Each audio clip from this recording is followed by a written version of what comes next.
вон там школа имени Габдуллы Тукая. И с той стороны школы бюст Габдуллы Тукая.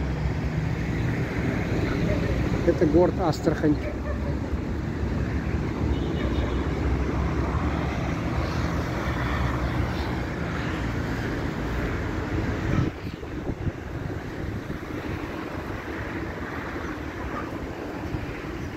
Тукай сюда приезжал, кажется, в 1913 году. Ой, нет, в 10-м, наверное, году.